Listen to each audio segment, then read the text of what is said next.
महाराष्ट्र के पूर्व गृह मंत्री और एनसीपी नेता अनिल देशमुख पर हुए हमले ने राज्य की राजनीति में हलचल मचा दी है।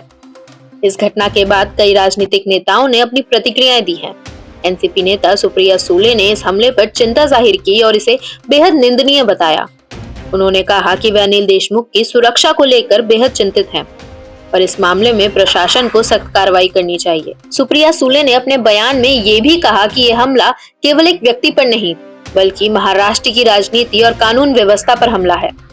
उन्होंने सरकार से इस घटना की उच्च स्तरीय जांच करने की मांग की है और दोषियों को कड़ी से कड़ी सजा देने की अपील भी। दिल्ली के मुख्यमंत्री अरविंद केजरीवाल ने इस घटना की निंदा करते हुए कहा कि राजनीतिक असहमति के बावजूद हिंसा का सहारा लेना लोकतंत्र में स्वीकार नहीं। उन्होंने कहा कि भारत में लोकतंत्र को बचाए रखने के लिए हमें शांति और भाईचारे को बढ़ावा देना चाहिए। उन्होंने केंद्र और महाराष्ट्र सरकार से इस मामले में निष्पक्ष जांच करने की मांग की है। शिवसेना नेता संजय राउत ने इस मामले को महाराष्ट्र की राजनीति का काला दिन करार दिया है।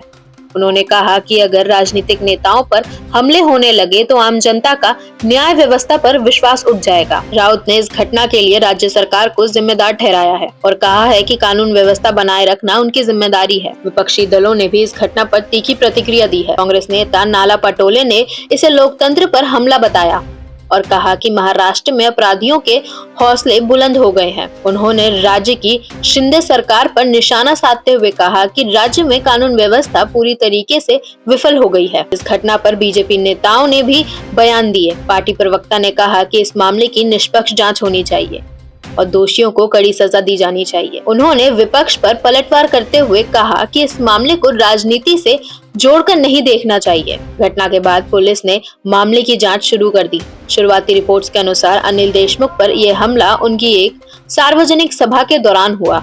हमलावरों ने भीड़ का फायदा उठाकर उन पर हमला किया। हालांकि उनके समर्थकों ने तुरंत उन्हें बचा लिया और पुलिस को सूचित किया। घटना के बाद देशमुख को तुरंत पास के अस्पताल में ले जाया गया, जहां उनकी स्थिति स्थिर बताई जा रही है। यह घटना महाराष्ट्र की राजनीति में बढ़ते तनाव और हिंसा को उजागर करती है। राजनीतिक विशेषज्ञों का कहना है कि इस तरह की घटनाएं लोकतंत्र के लिए खतरनाक है।